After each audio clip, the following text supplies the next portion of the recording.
Ladies and gentlemen, we're here. I'm part of the Kliq, isn't everybody?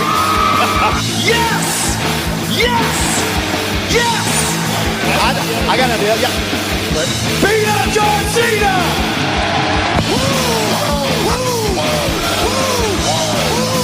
Give me a hell yeah! Oh, a little bit of the bubbly. Too sweet! Here goes the mother! This is where the power lies! I am the man. Beat me if you can! Come on! It's showtime, folks! The following episode is scheduled for one fall, and it is for your listening pleasure. This is In The Kliq. What's up, everybody? Baby Huey here, and joining me once again is my good brother from Pro Wrestling 101 on Instagram. It's Richard. How's it going? It's going fine, Daniel. How are you? I'm doing awesome. Here we are. Awesome. Actually, I'm happy because I love this time of the year. It's spring forward. We move our clocks ahead by 1 hour. Oh, you're disgusting. We're both losing even more sleep, and you're praising this. Why can't they cut it in half? Why can't it just be, like move up or down a half an hour and leave it like that forever? Like a compromise, like halfway balance. Yes. I don't know why we still do it. How much? Yeah. How much? Like, was it how Arizona? much is an hour anyway? Yeah, well, Arizona's the only state that doesn't observe it, right? So, like, half the year we're on the same time as them, and half the year we're not. It's ridiculous. Yeah, just keep it what it is right now. Springtime through summer and early fall. Keep it this daylight saving, whatever it's called, time zone thingamajig. But yeah, I like it. When the nights are longer, you get daylight longer in the day. Sure, it sucks today changing my clock an hour ahead, so I'm losing an hour. But other than that, it's not a big deal. I love it. It's going to be longer sunny days. So, oh God, it's terrible. but I'm feeling good. I'm excited. It's like springtime's spring starts next weekend. So goodbye winter and hello spring, baby. Fully in the road to WrestleMania now. I'm in full blown WrestleMania mode. But yeah, man, why is that? Why is that? Why? Are you going to WrestleMania? Yes, I am. I booked everything the other day. I'm going. So yeah, spent some time earlier this week making arrangements, planning everything out. You gonna be in Drew's corner? Filling out forms. You gonna combat Madcap Moss? Dude, absolutely. And that's the thing. If I interview him, I'm gonna tell him, dude, I want to be in your corner. You got a 4-on-1 beatdown this past week on SmackDown. That's right. He needs help. I'm offering my services. Sure. Is question. Thank you. That's my first question I'm offering. Imagine me have my WrestleMania moment. I come down. This is terrible. I'm a cheerleader. The worst part of it is that people would probably say that you deserve it. He loves wrestling. He deserves that moment. Thank you. But man, so much to get into this week, specifically WWE on Raw and SmackDown. As we've been talking about the last couple weeks, we're definitely on the road to WrestleMania. No pay-per-views are coming up, so it's like everything is just building towards WrestleMania. Damn. And I felt Raw and SmackDown this week really start setting up some more matches, and like you're really starting to see the pieces fall in order of what we're going to expect from both night 1 and night 2 WrestleMania. So we'll get into all that. We'll talk Raw, we'll talk SmackDown, but we got a couple of clickbait items we want to touch on. Exciting news. Earlier this week, it was announced that Vader will finally be inducted into this class, the 2022 class of the WWE Hall of Fame. Long overdue. It's unfortunate. Well, it's unfortunate he couldn't be inducted while he was still alive. That's the big thing. Yeah, that's the bitch of it. But like, when you look over the last couple of years, who do you replace him with? Like, I get it, and it's kind of untimely because he was on the road to recovery. If you recall, he had a death sentence, and then he outlived that by a year and a half. Yeah, he his heart was breaking down. I think his doctor said he had only a couple years left, and then I remember there was Mick Foley. He had a couple months left, and then he outlived that. And Mick Foley posted on Facebook, I think, like back then, it's like, hey, please put him in the Hall of Fame next class. Like, while he's still alive, he doesn't have much time left. So it's unfortunate. I think the last time he was at the Hall of Fame in 2016, helped induct Stan Hansen, I believe. Yep. The man who ripped out his eyeball. Yes. Oh my God. So yeah, I mean, Richard, your kind of initial just thoughts with the announcement of Vader finally getting in. I love it. Yeah. I mean, clearly deserving. I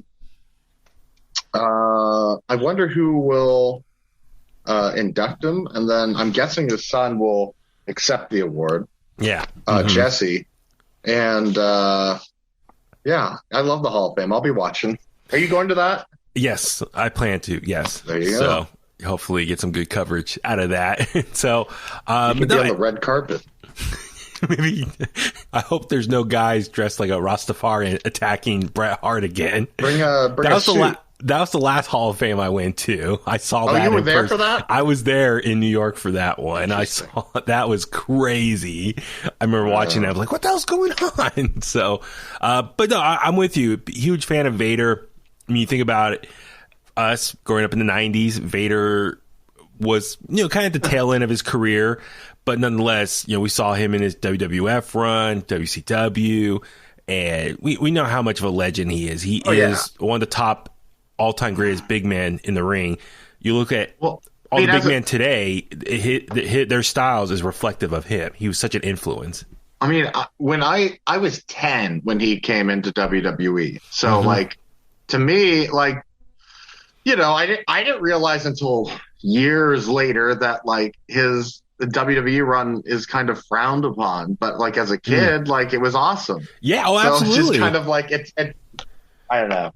I think that if you're not the world champion in today's standards, then you didn't get enough, and that's, I think, a completely wrong way of looking at things. I think legends stand on their own, whether they have belts or not. Yeah. Well, I'm with you as far as when he entered WWF, I was like, oh, this guy. And I remember him briefly, or I remember his time in WCW. But then as we get older and, internet becomes a thing and we're able to research more of our favorite wrestlers and learn more about them. As I got older, that's when I learned more about his amazing runs in Japan, all his amazing matches there, and just the stuff he did in WCW. And yeah, his time at WWF is it's just one part of his long, amazing career. So that's the thing. If for anyone out there who wants to learn more about him, definitely look up his Japan stuff. As Richard, as you mentioned, his match with Stan Hansen, legendary. Oh. His eye got popped out and he popped it back in. Oh. And, but yeah, I mean, the moonsault, when you see a big man do a moonsault, it's Vader was the one who first did it. Yeah. And, I remember my interview with Otis last year. Otis cited, Vader as a big influence on him. You see Otis' style in the ring. It's definitely reflective of Vader's style. I mean, you look at Keith Lee and other big, tall, thick guys in the ring. I mean, Vader, Bam Bam Bigelow, all them. Yeah. I think when you think of super heavyweights, he's in the top 3, probably with Bam Bam and Yoko. Yeah. So, legendary, very happy for him, and looking forward to how they put him in the Hall of Fame. So I'm kind of curious how they're going to do the Hall of Fame ceremony this year, because it's going to be airing right after SmackDown that night, leading into WrestleMania weekend. So I know the last couple years, last year's Hall of Fame, they combined 2020 and 2021 together, and it was all digital or virtual. So this year... that wasn't as enjoyable. I do enjoy the Hall of Fames. I know a lot of people don't, but it's then don't watch it. Yeah. But last year's, I don't know. It just seemed like the Oscars, where they're trying to get them in and out as fast as possible. Yeah. Well, it'd be kind of curious how many people get inducted this year, how much time they get, and then how much time Undertaker gets. Undertaker's probably going to be half the show, I'm guessing. The rumor mill is that Sid is going to be inducted as well. I heard that too, which I'm excited for. I'm all for that. So we've got a deceased person going in. We still need a tag team and a woman. Yes. And celebrity as well. Oh, yeah. I don't know. I mean, Johnny Knoxville should go in. David Arquette. David Arquette. Yeah, no. Andy Kaufman. Yeah, I mean, so we'll see what happens, what they do next as far as. So who do you think? Tag team and a woman? Are the Steiner brothers in? They're not. Okay. I was kind of thinking the same thing. It'd be cool, especially with Bron. Yeah. And then women, was Ivory in? Ivory's in. I'm trying to think who else from like Texas. Oh, that's right. Michelle McCool. When they put Michelle McCool and Undertaker's wife in. Yeah. I think she's deserving it. Just I know that there's still idiots out there that yell about. Yeah. Well, she is only champion, but she's married to the Undertaker. Well, she wasn't married to the Undertaker when she was champion. Yeah. She accomplished a lot on her own before she got married to Taker. So I'm looking forward to it. It's gonna be a lot of fun. I'm all for Sid as well. Like, to me, that'll be amazing if it's Taker, Vader, and Sid. Sid, I mean, he's got to talk about softball. He's got to make a softball reference. I want him to cut a promo as his speech. And he stops, and then someone says, "You're live, pal." That would be amazing. So, looking forward to the rest of the announcements. And, looking forward to Hall of Fame, kind of back to a live crowd there. So, looking forward to it. Next up, last week, we didn't have a chance to talk about this. But, yes, Vince McMahon had his big appearance on the Pat McAfee Show, a very rare interview. Pat McAfee was saying this was his first interview in like 15 years, which is a little misleading because Vince had the interview with Stone Cold, 8 years ago, I want to say, or 6 years ago, whatever it was. Well, that's a WWE production, though. I think when he says outside of the WWE umbrella, that's his first. But it's like WWE could have doctored and edited his up pretty quick when Pat's was live.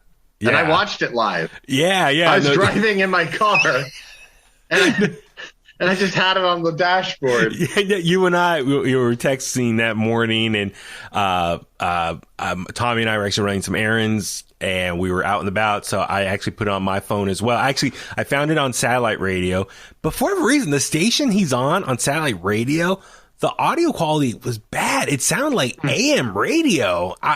And this is... someone told me a long time ago, like Howard Stern, his channels get like the top-notch, cleanest feed, perfect signal, and then a lot of serious radio. Yeah, and then the music stations sound fine, but then a lot of the other talk radio or the talk stations on satellite, their audio quality is like really brought down. I don't know for bandwidth. I'm not an engineer or technical person, but I've noticed that with other talk stations on satellite radio that their audio quality. So I'm with you. I was like, this sounds bad, so I turned it off.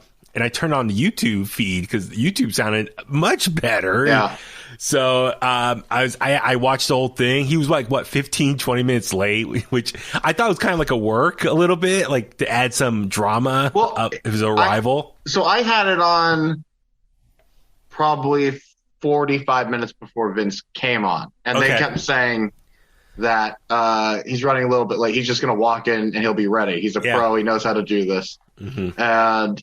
it's really, I think it was an extremely unintentional but important PR move, because I think that when you get to hear from Vince why decisions are made the way they are and why things are the way they are, when people don't like it because they don't like it because they don't understand it, and then you get to hear it from his mouth, it's like, okay, I get it now. Like, this makes sense. Like, Vince being I don't think Vince was being delicate when he was talking about people, all the releases and stuff. It's just that, we have to make room and see what's working, what's not working. Because remember, there are people within that company that look at segment for segment TV ratings.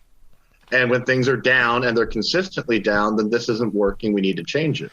Yeah. So we'll get into some of the stuff he brought up in a second. But I don't know about you, but since he was running late, I thought this was all like a work as far as, because the rumor was going into this, a lot of people were watching thinking, is this going to set up the angle for Pat McAfee versus Vince McMahon? Because that was the rumor we touched on last time. The rumor was Vince McMahon, Pat McAfee were going to have a match against each other at WrestleMania. So when this interview happened, a lot of people assume how much was it going to be like an actual shoot interview and how much was going to be like a work and like just set up an angle for the match. Yeah. It wasn't the case. For the most part, it was a shoot interview. Yeah, I think it was like 10% of work. And the rest was all legit, just a regular interview. Yeah. I think Pat had to have known that he was going to have a match at Mania, but like the way that Vince kind of, I think that everyone else in the room probably didn't. Mm-hmm. But no, I love hearing Vince be candid, and it was even better with Pat because it's someone that you could tell both of them like each other. So, it was a loose conversation, which is like I think that's like the first time we've got that from Vince, where he's not putting on Mr. McMahon persona or like being the hard ass Vince McMahon. This is how I run things persona. Just kind of like that's the Vince McMahon you'd probably get at dinner somewhere. Yeah, it was interesting because like when they called Pat Michael on the Cole air, is awful. I was laughing like when they called him and Pat answered his phone on the air, and he's like, "Hello," and it was like, "Why is he taking a call on the air?" And he's like, "Okay, he's on his way." It was so I thought was that like part of the work, but no, I guess it was a legit call saying he's coming, and then he comes walking in, and it's kind of cool. He sat down, but I was looking at his body language. He kind of had like one hand up a little bit in the beginning. Like I was kind of like, he had like the initial wall, but then after a while he kind of loosened up, and then his body language got more relaxed. Yeah. And I'm with you. I love how you could tell Vince really likes Pat McAfee, and he really was opening up. And Pat, I like how Pat, seemed kind of loose himself. He was thanking him a lot. Like, yeah, he was nervous. And Vince he's standing up and pacing a little bit. And Vince is like, I hate when people thank me too much. So he was like, I think that was a way of telling him, like, okay, dude, relax. I'm here. So I guess overall I thought that was the best interview someone who works for WWE can get out of Vince. Meaning, okay, this is someone who's a WWE employee, so he's obviously gonna, for the most part, ask questions with gloves on, be safe. He's not gonna ask anything extreme, not going with Barbara Walters or something, ask things like extreme, over the top questions that grilling him. I thought it was a very fun conversation, and you got to learn a lot about Vince McMahon as a human, and I think kind of like his business mindset and what he likes and what he wants out of the business. So that was my big takeaway. Was I enjoyed that, he wasn't being grilled, and because we've seen, like, was it Bob Costas and some other interviews in the past where people were grilling him and he gets angry and puts a wall up and kind of lashes back. This was not the case. He was very laid back, fun. Yeah. I enjoyed it. So a couple announcements. So he did announce he will be the one to induct The Undertaker at the Hall of Fame ceremony. Awesome news. Yep. I mean, we were trying to guess last time who else could possibly do it. Was it Shawn, Triple H, Stone Cold? This is the only one. Vince, the only one. And it had to have been Vince or Bruce. That's it.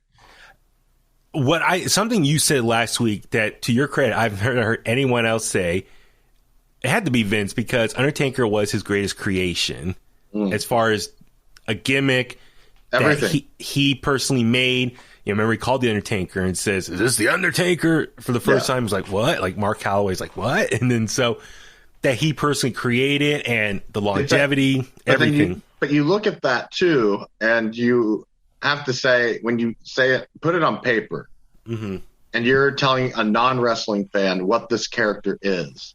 What do you think they're going to think? They're going to think it's a joke. They're going to think this is terrible. But then you see the execution and what the guy puts behind it, and everything that he did to make it work. The rolling of the eyes, and the movements, the sit up, everything. That's dedication to the character. Yeah. And he did it. He managed to keep himself evolved and leave the dead man character to being big evil, and like, you just see I get it. Some gimmicks just won't ever work, but like, that's dedication to a gimmick. Doesn't matter what you look like, and you wear these. He looked like a pirate for the first couple of years of his career. I mean, it's a matter of how you get the thing over. Dusty Rhodes with the polka dots. Does it really matter that they're polka dots? No, not at all. Well, I'm with you as far as it made sense for Vince to do it because he's the one who knows him the best, has a really close relationship. And you could tell even what Undertaker's documentary, The Last Ride, how many years in a row where Vince would always call on him and ask him, like, hey, do one more match. Like, only Vince is the one that could persuade Undertaker to keep coming out of retirement or come out for one more match. They have a really close relationship. And I think Vince knows or has probably seen more of Mark Calloway over the years than anyone else. And so it makes sense. It's, I don't know, if almost like a father-son type relationship, whatnot, but it makes sense. And so I'm very happy to see that. The other thing was Vince McMahon just flat out told Pat McAfee how much he likes him and he wants to offer him a match at WrestleMania. So I like the way they did that. You want to have a match? Yeah, so it was those like some over the top angle slash like I thought it was going to turn into some like I thought it was going to be like a work where someone was like Pat was going to ask the wrong question, Vince would get mad and slap him, challenge him to a match or something. It didn't play out like that. It just literally was like, "Hey, I like you. You want to have a match?" And Pat was all excited. He's like, "Sure," and that was it. So I mean, and we'll get more to what really is going to happen now when we talk SmackDown, but. It was that simple. But other than that, I said for the actual interview, I just enjoyed seeing Vince kind of open up, talk about the business. And, you know, Pat did ask him about kind of like the releases and stuff. And Vince did say, you know, it does affect him. But what made things easier is once the company went public X amount of years ago, he has a lot more people he's responsible for or has to, what's the word? Depend on him. Yeah, the stockholders and stuff he has to answer to. You know, he has budgets and making those people money and whatnot. So that's what he's trying to explain. And with stockholders, it's not about keeping the money that you've been making. It's about making more money. That's why they've invested in you. Yeah. I think people forget that. And so it was a little more understanding from his standpoint. It's like once the company went public, it was a little bit easier as far as explaining why he needs to release people because of money and, you know, answering to everyone and making more money for all these people who invested in the company. So it was from a business standpoint, understanding his philosophy. I get that, but just also his love. For me, my brother Tommy and I love hearing him talk about his dad and just the old days of wrestling, why he fell in love with it.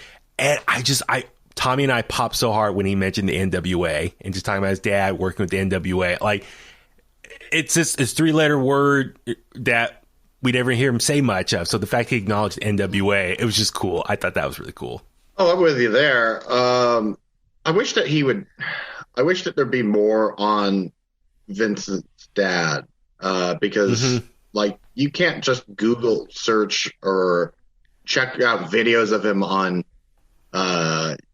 YouTube or anything. Like there's not a lot out there other than like a book or two. About Vince Sr.? Yeah. And it's not exclusively about him. So it's just kind of like, you know, you kind of get more out of like compiling shoot interviews with people that worked for his dad than like real solid information. Secondhand. The other thing everything I've ever heard about him is he's one of the best paying promoters of that era. The other thing too I like about this whole interview was for Vince, I mean, I'll talk about the family stuff, but you know, Pat was really strategic about asking about AEW, and he kind of combined it all in one big long question part, like asking about the Monday Night Wars and going up against WCW and he mentioned TNA, and he's like, you know, you got other companies now like AEW, so he kind of combined it to all one big question. But how do you deal with that competition? And Vince more or less says like he loves competition. He loves even more confrontation, which was very interesting. Like, and he says he's not afraid. That was the big takeaway. He's not afraid of any of them. No. So it's amazing to hear him say that. Put yourself in his shoes, though. And this man has built his empire off of everything he's had. You know, he like he said in the interview, he told people he had money to buy the company and didn't have the money, and told them like, look, if I lose money, then you can have all of it and keep what I gave you. Yeah. You know, so, you know, he bet on his house and gambled that for the first WrestleMania.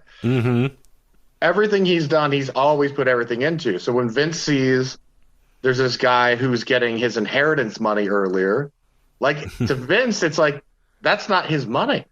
To Vince, it's just like, I will put everything on the line to win a war. Like, if you want to start firing shots, like, I'll speed dial Stone Cold Steve Austin. So, no, it was just cool, like I said, to hear him talk about confrontation, I guess how he used to get in fights a lot as a kid and used to get picked on. And then he said, like, you know, if he walks the way he does. Yeah, and he's like, if you survive a battle. That's why he got in those fights. It's that walk. He'd just be strolling down the street with his arms waving around. But it was interesting how he said, like, you know, once you survive, like, those battles, those losses, you learn from it and you grow from it. So it was really interesting, just like his philosophy on life, how he conducts himself. You know, and I briefly touched on Shane. His departure too. That you can't make personal decisions like that. You know? Yeah. So Pat was asking, like, you know, where do you see WWE going years from now? Like, what's the vision? And Vince says, like, well, when you create something, you want to see it keep going long after you're gone, which is very interesting to say. So I think a lot of people are assuming, like, okay, he's going to talk about family. Vince said, if you build something, hopefully you want it to continue on and prosper and grow, whether that's with a family member or without. You have to be objective and look at family members, whoever it is, just like you would other employees. Well, like, I heard that. My jaw dropped when I heard that. And he said, quite frankly, I probably have expected more out of my family members, which is probably not the right thing either. You have to do the right thing for the business. So if this person is not working out, then they shouldn't be a part of the company. That when I heard that, I looked at Tom and was like, oh my God, is he referring to Shane? Is he referring to Triple H? Yeah. Like, it makes you wonder. You never hear anything about negatively? Stephanie. Yeah. Honestly. Like, everything I've heard about her on a, you know, kayfabe level is that, you know, she had it, like, her first gig, like, outside of being on TV, she started as a like phone girl merch and stuff. She was a merch model for the way back when, for the kids' clothes and stuff. Yeah, but she was like the legit head writer on SmackDown. So she's creative. She's the most like Vince. I think will have that company one day. That's what Tommy told me. Tommy said, like, I guess other people said Stephanie's very much like Vince, while Shane's very much more like Vince Sr., his grandpa. So it's very interesting. I don't see that. He looks like his grandpa. Personality wise, I think that's apples and oranges. Well, so it's just interesting. Vince, you know, his family members, I guess he doesn't give them like an easy, like, they don't get a pass. You get a pass. It's like, okay, if you're working for me, if you're not producing, look at Triple H and NXT. Exactly. That's what I was leaning to. It's like, it reflects that. Triple H with NXT is like, listen, out of the whole Wednesday Night Wars, you only won 2 weeks. I don't even think it's that. I think that Vince saw that the show's not growing at all, and it's stagnant at this number. So we're going to come in and change it. And I don't know do you know what the numbers have been since they've?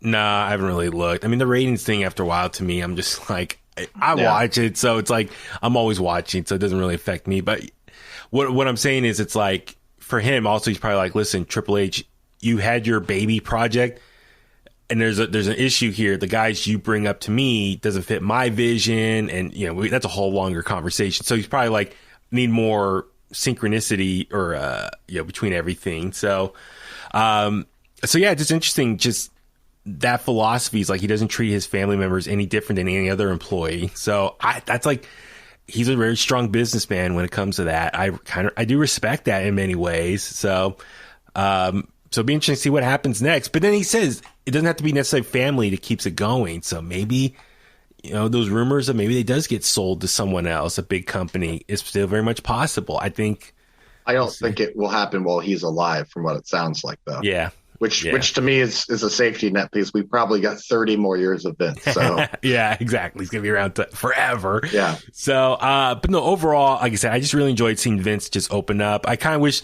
and I guess for Pat, what I respected is he wasn't grilling him and asking him like, okay, back in 1992, like specific dates, why'd you make this booking decision instead of this or that? He wasn't trying to like grill him. What about this person? What about this person? He was more just trying to open up and have a. How could you let this person go? Exactly. He didn't get down to nuts and bolts of that stuff because, things, Vince does things at the time as a booker. It's. I enjoyed, like you said, not getting caught up in those little minutia incidents and the whole decade. Waste of time questions. Yeah. Instead, just kind of learn more who he is as a person. So I just really enjoyed him opening up, learning more about him, the way he thinks and how he does things. I hope he does more of these type of interviews, but who knows? This might be the last one he ever does publicly like that. So I think that's something people can watch for years to come and kind of really learn a lot about him. Then again, there's supposed to be that documentary on Netflix, right? Mm-hmm. So maybe this kind of is a gateway to kind of what to expect there, how much he actually opens up about himself. So looking forward to it. So I definitely recommend anyone who hasn't watched it, watch it. You learn a lot about him. And, thanks to Vince, that's the reason why a majority of us love pro wrestling is because of him and his mind. So, yeah, a lot of respect to that. Yeah. All right, let's move on over to this week in Monday Night Raw. Man, so much from the show came out from it. Setting up more matches for WrestleMania, and things are really starting to get set in place. Really exciting episode of Raw, I thought, overall. It was action-packed. A lot happened, especially the first hour of Raw, which is that triple threat tag team match. I really like it. It was a little bit different. It was a Raw tag team title triple threat match. So you had Alpha Academy, you had Rollins and Kevin Owens, and RK Bro. And so at any given moment, it had to be all three members from each team in there at one time. So I enjoyed that. So it was like it was always a triple threat in the ring with one person from each tag team. But Richard, that opening match, I think it almost went like 45 minutes. Amazing. It was so much fun. I tell me if I'm wrong here. I feel like WWE is putting a crazy amount of spotlight on tag teams right now, on all the shows. Yeah. Which I like, because it's just like, okay, now we're cooking with fire here. This is good. Yeah, I mean, these three teams are been like the top tag teams for a while now. Street Profits on the outside looking in, which they had a segment as well, and I was going to ask you about them. And then over in SmackDown, New Day, Los Lotharios, Viking Raiders, have been doing some stuff, Usos. So yeah, Nakamura and Boogs. So that's 8-9 tag teams right there. Yeah, between both shows. So starting to get a little more attention, which partly is probably because, all right, it's WrestleMania season. We got to start building up to some matches to fill up both nights. But were you surprised about RK Bro winning? I was. Yes. So I thought they just lost him. I thought they'd be chasing and chasing and chasing. It's like, oh, shit, they got him back. Okay, so it was interesting. To kick off the show, Rollins and Owens cut a promo and said, like, we need to win tonight, become champions, and that's our ticket to WrestleMania. So, and that was the big story beat throughout the match. Whoever wins this is going to guarantee themselves have a match at WrestleMania, while the other two are on the outside looking in. The match itself was incredible. Yeah. As far as got a special moment at the end there. Randy Orton hitting an RKO on Chad Gable on the moonsault. Oh, amazing. Like, that was incredible. I thought everyone had amazing spots. Like, if you haven't watched it, you got to do yourself a watch it. There's too much that happened there. And then, Kevin Owens was about to go for the curb stomp, but then Riddle pushed him out of the ring, and he got the pin. And, yeah, RK Bro are, once again, Raw Tag Team Champions. I'm with you. I was very surprised by that, because I thought that moment probably been more impactful if they would have won at WrestleMania. Yeah. Right? But now we need to figure out who they're going to face at WrestleMania. Which could it be Street Profits now? Alpha Academy, Triple Threat. We'll have to find out tomorrow night. Yeah, so that's my main thing was like, by the way, Alpha Academy, little addition to their entrance music. Shush! Oh my God. So, and they got the shush T-shirts now. We gotta get those T-shirts. I'm just saying. Sure. So here's the thing. So Kevin Owens looked very stunned. Rollins especially very stunned, walking out like in a trance, like just because they both in their mind, we don't have nothing at WrestleMania. We're not going to be at WrestleMania anymore. We don't have anything lined up. What'd you think of Randy Orton's promo though? Like saying, I've been doing this for over 20 years. I'm having fun. This guy I consider my friend. He's my only friend on the roster. Yeah. It was like it was a very touchy moment. I don't get touched, but I thought it was happy moment. I thought it was fun. Yeah. So I thought that was great. So it was like they really embrace, and it seems like Randy Orton's like having fun. And for me, you can tell both of them are having a lot of fun together, and legitimately. And the thing I want to stress to some people is like Riddle makes Orton pop all the time. I mean, he's like character, smirk, laugh, like. Well, Riddle, you could say he's like the new Iron Man because he gets like beat down every tag match for extended period of time. Then Randy gets the hot tag. The crowd goes wild for him. What's interesting too is I don't like babyface Randy Orton. I've never liked any of the incarnations of babyface Randy Orton, but I love him with Riddle. Yes, it is working. Well, for me, it's really just interesting because, Kevin Owens is upset. Rollins is upset. And then, Randy Orton, like I said, celebrating. Riddle, they're both celebrating. It looks cool. But like I said, I kind of wish, as great as this moment was, I kind of wish they would have saved this for WrestleMania itself. I thought Alpha Academy were going to retain, and then RK Bro gets the rematch at Mania, and then they win, and they have the big feel-good babyface winning moment there. So, moving forward... They can always stack the odds against them and have them win at WrestleMania, too. Yeah. And you'd still get the same feeling. Like, oh my God, I thought they were going to lose it. So I'm kind of curious what they're going to do next, because later on, so Owens and Rollins are out of the picture now. We know what Kevin Owens is going to do next. We'll touch on that in a second. Street Profits, though, they cut a promo or an interview backstage, and they're trying to figure out what to do next. It looks like they're going to, they want a match at WrestleMania. I almost kind of wonder if this is going to play out into RK Bro versus Alpha Academy versus Street Profits, a triple threat match at Mania. Because anyone who watched this match on Raw will be like, oh my God, if they can do, like, the match is like 30 something minutes long. If they do something like half that at WrestleMania, it's going to be a banger. 12 minutes. 12 minutes. Yeah. So if they can like recreate that, and take out Rollins and Owens and put Street Profits in there and do that at WrestleMania, the crowd's going to love it. So that's why I'm kind of wondering if that's where they're going with this. So we'll see how it goes. Real quick, I was going to ask you, what do you think about the whole Miz, Logan Paul stuff going on here? I didn't pay much attention to it. Okay. It's just like I'm cool with the match. I just didn't pay any attention to it whatsoever. Yeah, so Jerry Lawler just comes out and they just criticize Cleveland. They're all from Cleveland, embracing Ohio, but Miz then at the end. Okay. I did like Miz. I did like Miz, like second guessing. We can't have a WrestleMania in Cleveland. You crazy? That was good. Well, he says in order to win, you got to leave Cleveland. Yeah. So, but Logan Paul kind of looked at him, kind of like. What? So I kind of wonder, is Logan Paul going to turn on the Miz at WrestleMania and help the Mysterios win? That's the only reason I'm bringing it up. So I don't know. We'll see. Dude, Apollo Crews, man, how much he's fallen. Yeah. He was Intercontinental Champion on SmackDown, and he's like barely on TV now on Raw. And he got squashed here by Omos. He's a victim of different writers.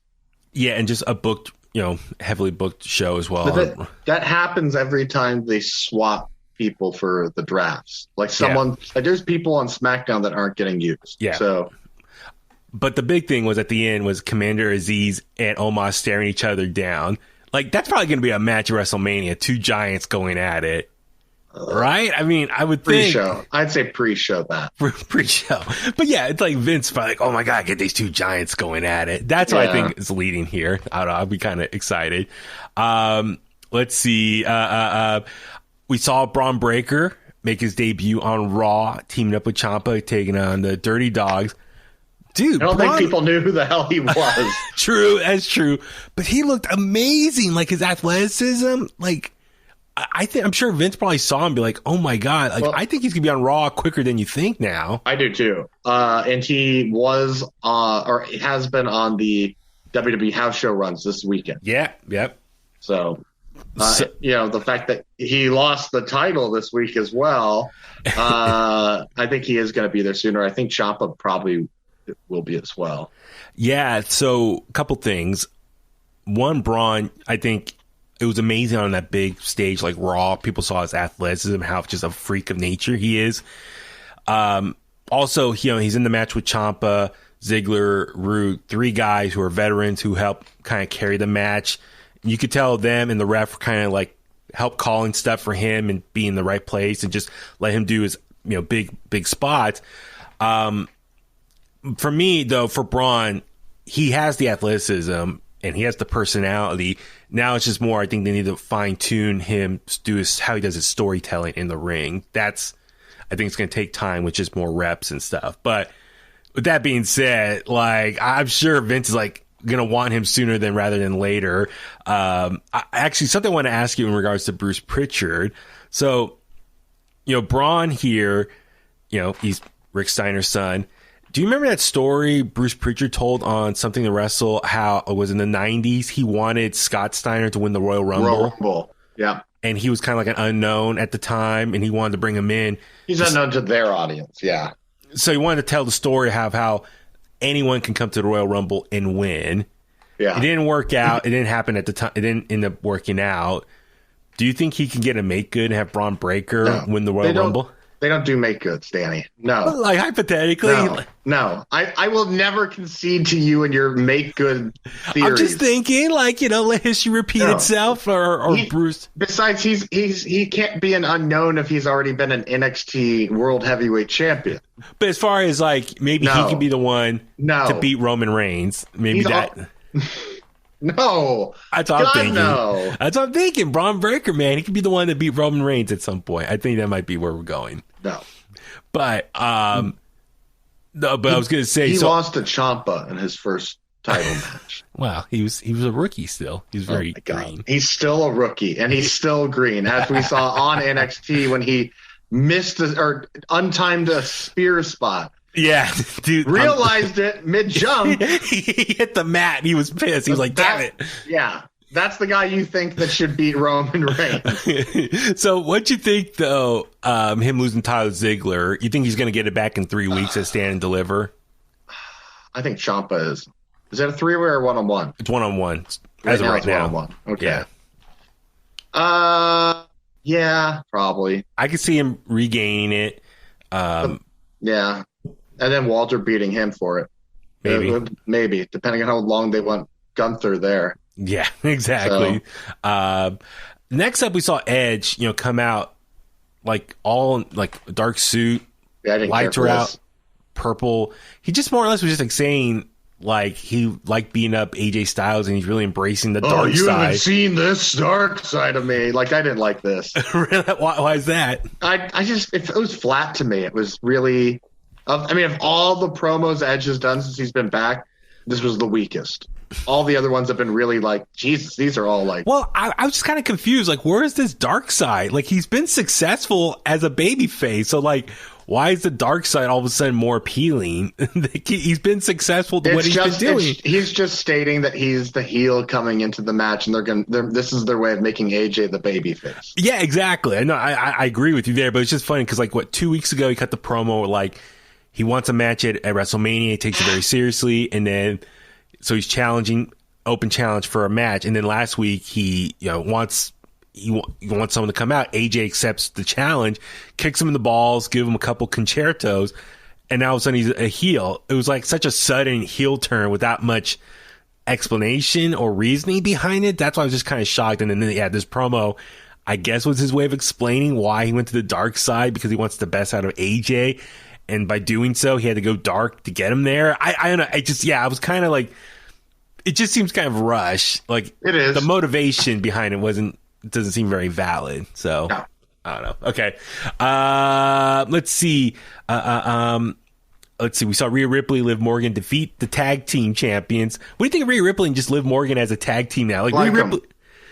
Well, that works for me more than Nikki and Rhea. Yeah. At least Liv and Nick and Rhea have kind of similar outfits, I guess. The look makes it work. Yeah, so they've been added to triple threat, them versus Carmella and Zelina versus Naomi and Sasha Banks for the women's tag titles. Yeah, that should be fun. We saw Finn Balor win over DQ against Austin Theory. Yeah, we didn't have a chance to talk about this. Thoughts on Finn Balor winning the U.S. Championship last week against... really good match. Yeah, really against Damian good Priest. Match. Yeah, so Damian Priest, a heel now, which seems kind of forced as well, very much like Edge. I thought... Like, he was doing really well as a babyface U.S. champion, then they make him a heel. I think he was doing okay. And I think it was working, but it wasn't. I think people have not been invested in him, and I think this kind of has gotten people invested in him, at least for me. And I like Damian Priest, but I was really starting to get tired of it, coming out and doing this, like, what were they doing? The announcers were even stating it like, "Oh, this is pure Damien. This is not the Priest." And it was just like, "Oh my god, don't force that." Well, it's just interesting because Finn Balor, he lost to Austin Theory and then was gone for a month, and then comes back and he wins the U.S. title. So it's just kind of like not your traditional way of like winning a title. It's like they didn't build him up, I think, properly. It was all of a sudden, "Oh yeah, we gotta get you a match at WrestleMania. It's gonna be against Damian Priest, so we're gonna have you win the title first." I don't know. It just seems like very erratic, just sudden booking. I'm fine with it because I wasn't like I said, I wasn't invested in either of them. So it looks like that's what's gonna happen. It's gonna be probably a rematch at WrestleMania between Damian Priest and Finn Balor. So yeah, it's fine. All right, let's talk about the last segment. So we saw earlier tonight Kevin Owens very much upset that they didn't win the tag titles, him and Seth Rollins. Seth Rollins earlier tonight was just standing backstage, just like in total shock that he lost. And he's probably realizing, reality check, like, I don't have a match to WrestleMania. I have no way there. Yeah. Kevin Owens tells the interviewer, was it Patrick, I have an idea. Irish Pat. He says, I'll share it later tonight. So yeah, he comes out to the ring and just starts cutting another promo. And he says he wants a KO show at WrestleMania, and he wants someone from Texas, since he hates Texas. But he doesn't want JBL because his horns don't fit. Doesn't want Shawn Michaels because he's a Canadian. And in respect to Bret Hart, no Shawn Michaels. No Booker T because he's from Texas, but for years said he was from Harlem and had a fake English accent when he was the King Booker. So last but not least, someone from Texas who's broken down man, bad knees, drinks a lot of beer, and then he ultimately just calls out Stone Cold Steve Austin to be his guest on the KO show at WrestleMania. I popped when I heard this. Richard, your thoughts on... You did more than pop, Danny. You bought a ticket to WrestleMania after hearing this. Yes. I mean, I popped. I like, how could you not? Because, like, it's one thing to kind of assume or hear the rumor mills that Austin's going to be there. He's going to have a match. He's going to do this. He's going to do that. And then, like, you're like, we're only 3 or 4 weeks away, and it does look like he's in this tag team thing. And at the beginning of the show, you even would have thought that Rollins and him were going to win the tag team titles. Yeah. And then, like, once he said Stone Cold Steve Austin, then it's like, oh! Yeah. Because I kind of thought, I'm with you, because I thought, like, there were reports like things were fizzling out in the negotiations. Well, and when it's WrestleMania season, like 50% of what you read is going to just be completely made up stuff every year. To throw the scent off and, trying to get people off. Well, and it's just dirt sheet writers making up BS to get clicks. Yeah. So with that being said, I'm so excited, but it was just an invite. We haven't heard if Stone Cold's going to do it or not. Then sure enough, they tweeted out like Stone Cold will make a decision tomorrow morning, Tuesday at 9 a.m. our time. Sure enough, I checked, Twitter, Instagram, YouTube, 2-minute video. You had refresh on. Absolutely. So a video was released, Stone Cold out, I think, his Broken Skull Ranch, driving one of his little dirt car things, and ATV. Yeah, ATV. He gets out of the car and cuts a promo. He just says, Kevin Owens, you unleashed something inside me that's been hidden away for the last 19 years.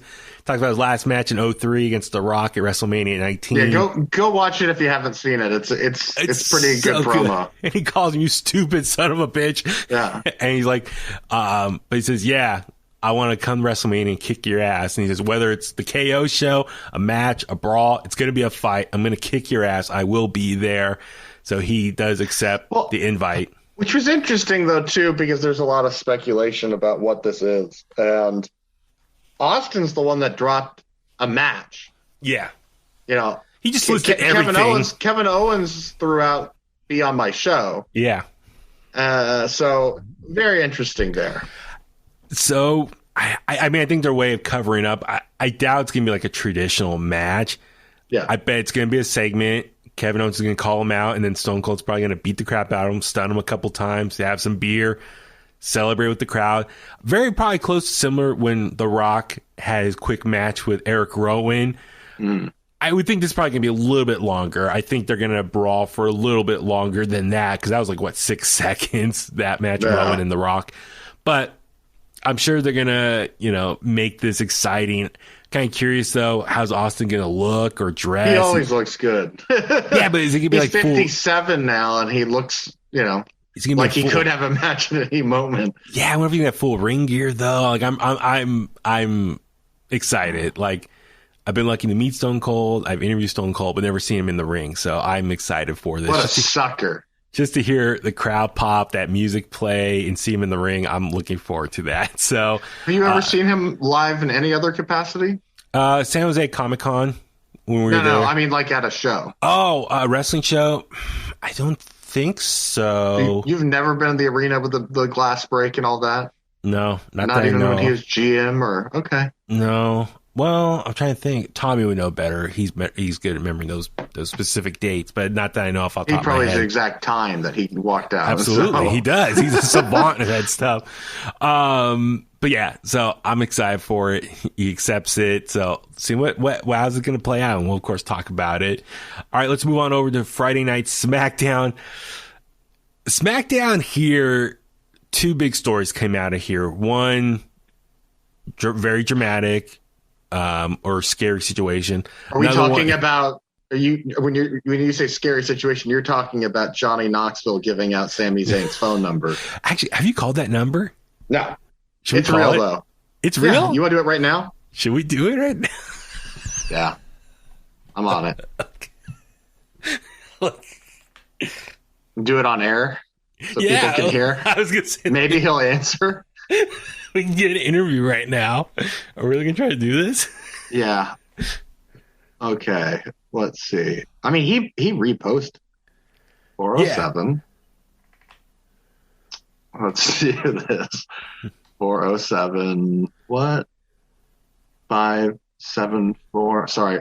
The way I'm looking at this, it's so small. 5, 4.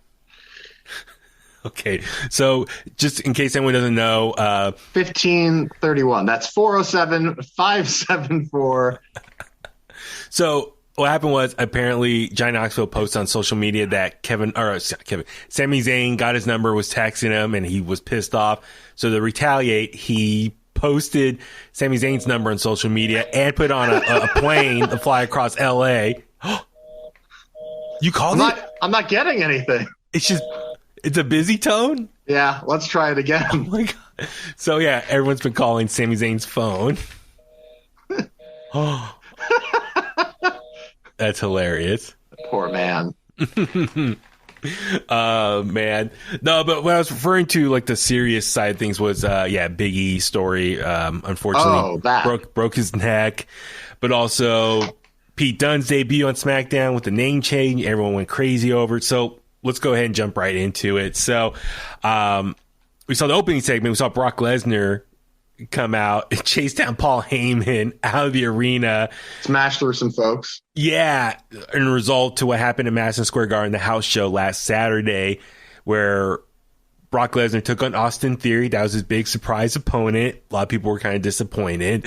But Roman Reigns, the Usos, the Bloodline came in and attacked him, and rock bottom on some steel chairs, busted Brock Lesnar open. Yeah, where exactly did he get busted open? Because when he came out on SmackDown, I'm looking at his face. Yeah. I'm like, he had all this blood on his face, on both sides of his face. Yeah. And I don't see a single new mark on his face. Well, Brock, remember, pointed to the camera. Roman, you cut me right here like I had stitches. And I was trying to look, and I couldn't really see anything. I'm calling BS, but it still looked cool. But anyway, Paul Heyman comes out and says Roman's not there tonight, and then Brock says, well, if he's not here, who's going to defend you? So he started just chasing him, which is very hilarious. Just, Paul Heyman like, waddling. And runs out to a car, speeding car, runs away, drives off. That was it. No more, no reference to Roman of him. No Brock Lesnar rest of the night. So in and out. Next up, we saw a backstage segment. Sheamus and Ridge Holland says they want to bring in someone that they've known for a very long time. He's more deadly than a couple sledgehammers, the ones they use to take out and beat up, destroy Big E's ATV. So it's their buddy named Butch. Sure enough, Butch comes on the screen, and it's Pete Dunne from NXT and NXT UK. This made me happy. Made me so happy. Twitter exploded just in reaction. Everyone was so upset and furious that Pete Dunne has been renamed as Butch, dressed up in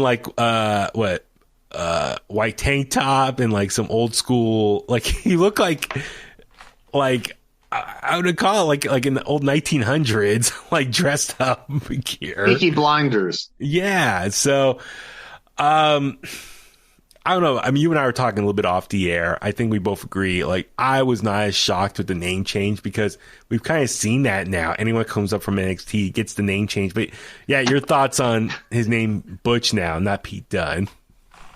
I mean, I don't like the guy anyway, so it's just kind of like, but I mean, like, why is Butch a bad name? Like I was like, oh, Butch, like Little Rascals, or I honestly, it might even be better if they just called him Butch the Bruiserweight. Yeah, or I don't know, like how you can. I'm fine with it. I mean, I think we're also, as wrestling fans, I think people are also so quick to judge because it's also one of those things where you're going to get retrained to get used to it in a couple months, and you're not going to remember why you were mad. Well, let's not forget about the outrage of the Red Universal Championship. Yeah. Well, the thing also to me, it's like, I'm at this point, I'm like, we've seen this happen so many times. And the other thing too, keep in mind, Pete Dunne, he had an opportunity to leave last year, but he re-signed with the company. Yeah, he had this coming. Yeah, he signed up to get that money. Vince is punishing him for all the times he's broken people's fingers, and Vince had to pay for it. Yes, exactly. So like he had an opportunity to leave last year, but he didn't. He re-signed. So like, and he's with Sheamus, which is not a slouch guy to be with. Yes, Sheamus is he's a Grand Slam champion.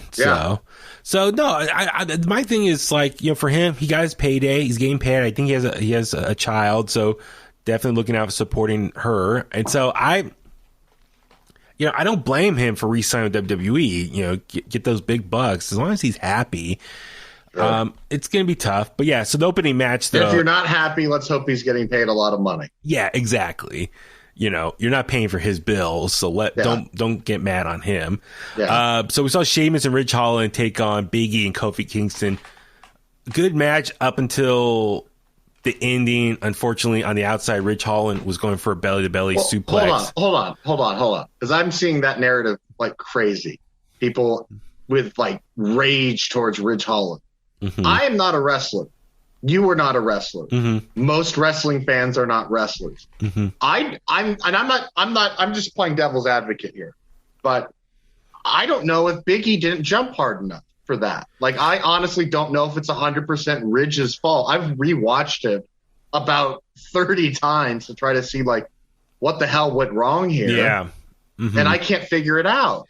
Like, to me, Big E didn't rotate all the way. Yeah.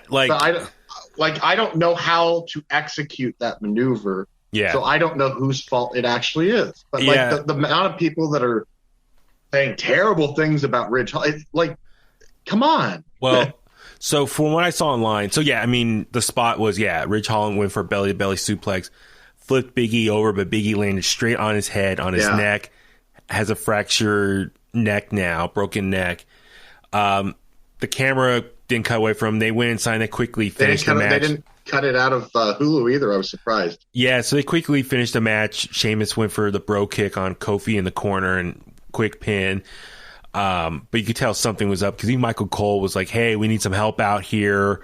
Yeah. And then it cut back to him. He was just laying there and he had to be stretchered out, which was sad. The poor referee, too. Like, you could see Jessica Carr, like looking over, and then you could tell that she was being fed stuff in her ear. It's like, just get the 3 count and be done. Yeah, you could hear her say, Big E, are you okay? Like, it was kind of, it's in the background, but because the mic's in the ring, but you hear her say, Big E, are you okay?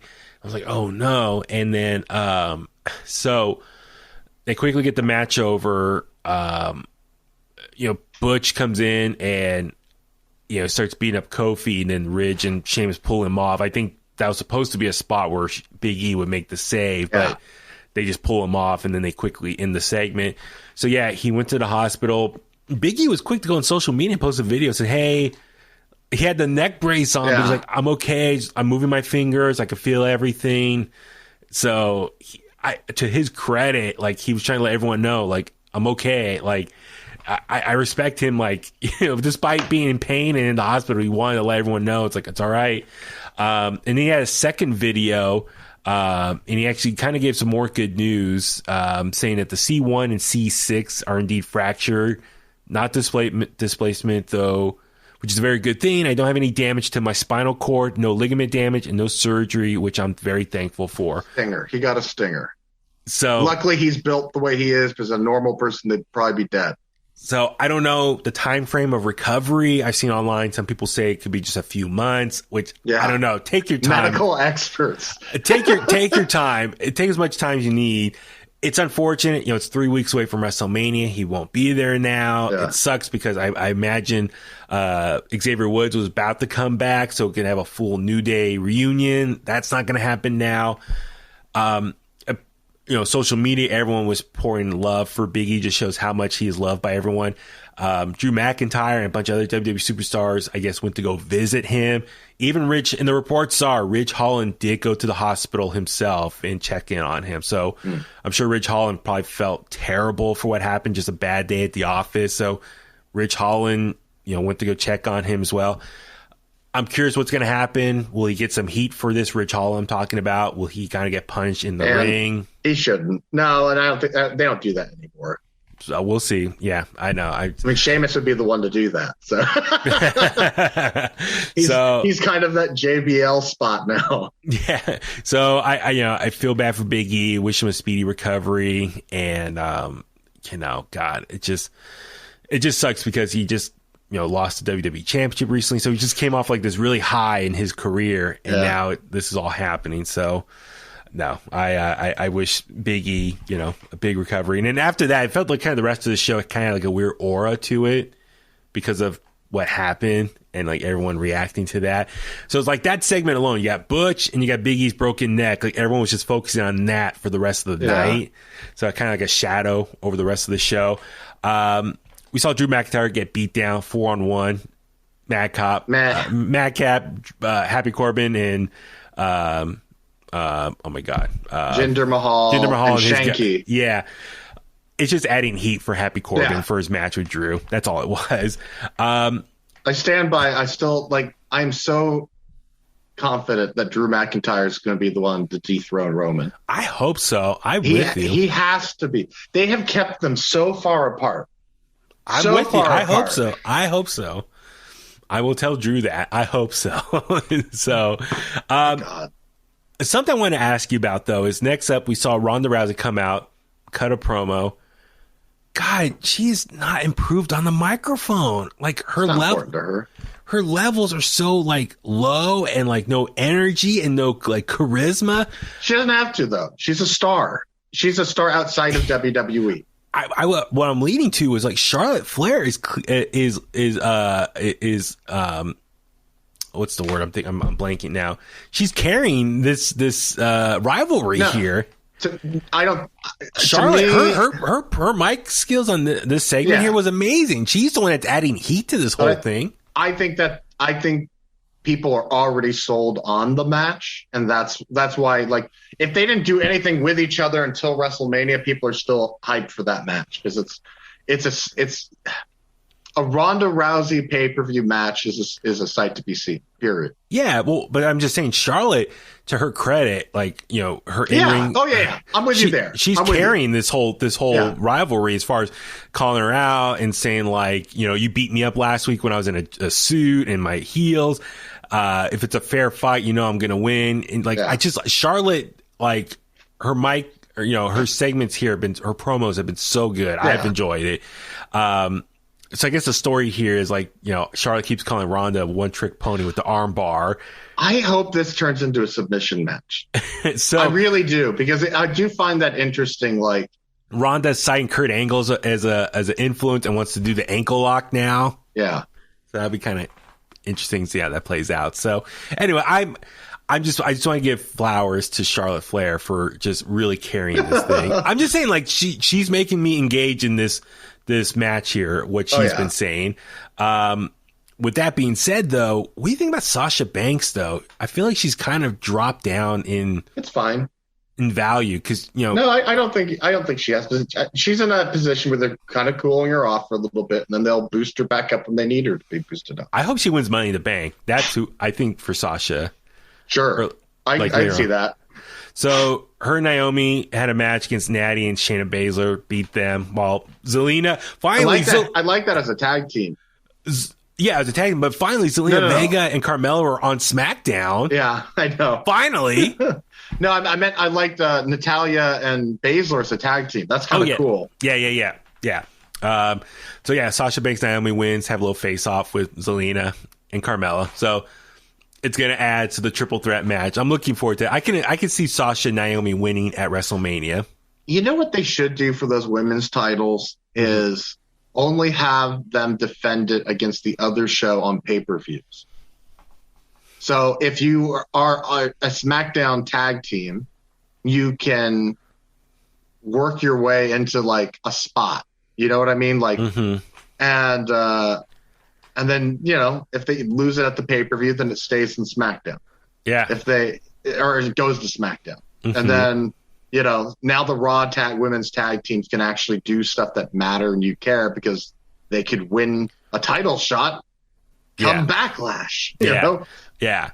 So I think for the time being, since Sasha is, like, on the outside of the main event scene right now for SmackDown, I think her working with Naomi is fine. I'm okay with that. Well, they have history too, which is cool. Yeah, team bad. Like, it's not just like hey, we're friends. Yeah. Like, because WWE does have a bad habit of, this is my best friend. And it's like, wait, you've been friends for like 3 weeks. Kevin Owens and Seth Rollins. So no, I'm just saying. I think for Sasha, Sasha Banks, she's in a situation where she's on the outside because Ronda and Charlotte are the main event scene right now. Raw has Becky and Bianca. So Sasha is just odd person now. And here's my thing, though. I saw online people were saying, "Oh, Sasha Banks, she hasn't lost a match since last year's WrestleMania. How dare she just be stuck in a tag team?" She's been out for most of the year. Exactly. That's what I'm saying. Like, remember, she disappeared from SummerSlam and was gone for months for undisclosed reason, and no one revealed what happened. People are complaining about her not, like, getting, like, a bigger spot on WrestleMania. Well, it's like, well, no, because she's been gone for so long. It's been stop and go with her. You know, WWE's taking care of the people who've been there the whole time. So I'm not, like I said, I'm fine with her just being the tag title scene right now because she's barely been there on TV. So yeah, and how many people are not going to be on WrestleMania? And the fact that she's going to be on it should speak volumes. Yeah.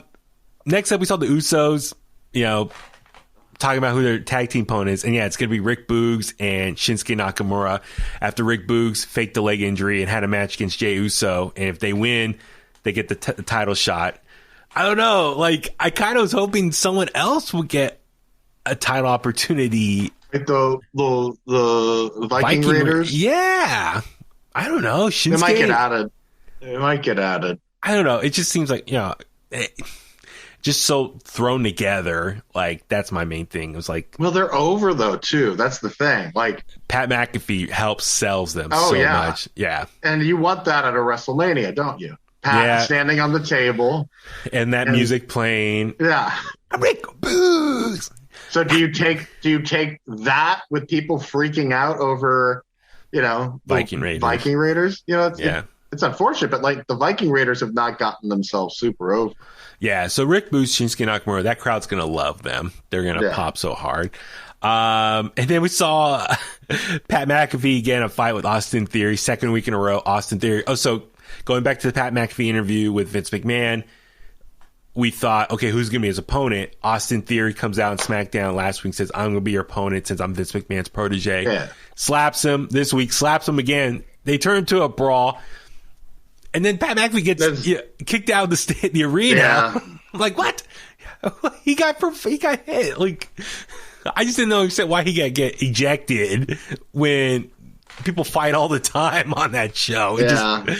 But what do you think? So it's official now. Austin Theory against Pat McAfee. Are you okay with that matchup there? I'm fine with every match at WrestleMania this year so far. Okay. So I'm good with everything.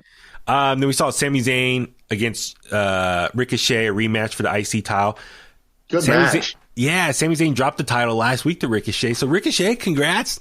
Intercontinental champion now. I think What's he do at WrestleMania then? That's the thing. Who's his next? Because I think they said last week, I think there were still like 7 matches unannounced yet. I mean, some have going been off announced. Of titles. Yeah. So I'm happy for Ricochet, Intercontinental champion.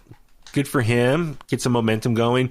I'm happy because that way Sami Zayn, when he takes on Johnny Knoxville, the title's not on the line, and that way Knoxville can win and not be IC champion, to get that out of the equation. So, it also deflects from annoying wrestling fans complaining that a wrestler should face him for a title. Yeah, exactly. So, no, great match here. The main event here with Ricochet and Sami Zayn. So Ricochet wins again. So who's the opponent going to be for WrestleMania? I'm sure we'll find out hopefully by next week, because by that point it'll be 2 weeks away at that point. Then last thing, we saw Charlotte get into a brawl with Ronda Rousey backstage, and Charlotte locked Ronda on top of the car, like a camel clutch on the hood of the car, and Ronda. Yeah. But it was funny, like grabbed her butt and everything. Well, one shot, Ronda had her arm behind her, then the other shot was zoomed in, and her hands were not behind her. So it's like they did multiple takes. It looked like, or she's really fast. I was gonna say quick moving her arms around, but this, I was like, okay, cool. It reminded me of their fight with the cars. Oh, I love that. Was 3 years ago when they all got arrested. Yeah, with Becky Lynch. That was like one of the best moments of the last 20 years. Exactly, and that was great. So I was all for this. It's added more heat to the rivalry. So wherever Ronda lacks promo skills, Charlotte's mic skills and this type of stuff is adding more tension to the match. I think with Ronda, they would do a service to themselves if she just responds to things. Like Charlotte was in the ring and Ronda's on the ramp and she responds to what Charlotte's saying, opposed to, I'm going to come out here and tell you how great I am. Yeah. Mm-hmm. I don't think anyone needs to hear her accolades, because we all know who she is. Exactly. So no, like I said, overall between Raw and SmackDown, I really enjoyed both shows as far as getting the matches assigned. Now we kind of more clear picture what's happening on night 1, night 2. A lot of stuff has been announced for night 1 already. Night 2 is still very open, so there's still some holes there. So I'm sure we'll find out on Raw and SmackDown this week what's going to happen. But overall, fun week, man. Excited. Road to WrestleMania. What? Sorry. What? All right, on that note, let's start wrapping things up. Richard, where can the Kliqsters find you online? You can find me on Instagram at Pro Wrestling 101, and please send all your hate mail over to at Baby Huey 83 on Instagram, Twitter, and Facebook under Baby Huey. So anything that you have against me, send me your hate there. I'm Baby Huey. Follow me on Facebook at Baby Huey Official. That's the link there. Just clarifying. And I'm on Twitter and Instagram as Richard just said, at Baby Huey 83. I was going to say, it's just repetitive at this point, repeating. Yeah. I'll handle it from now on. So follow us at In The Kliq everywhere else. Subscribe to us wherever you get your podcasts at. Subscribe to us on YouTube. Watch the videos. click that like button, leave a comment, share the podcast. We appreciate it. If you want to email me, inthetliq@gmail.com. And on that, and on that note, let's go home. And that's the bottom line because Huey said so.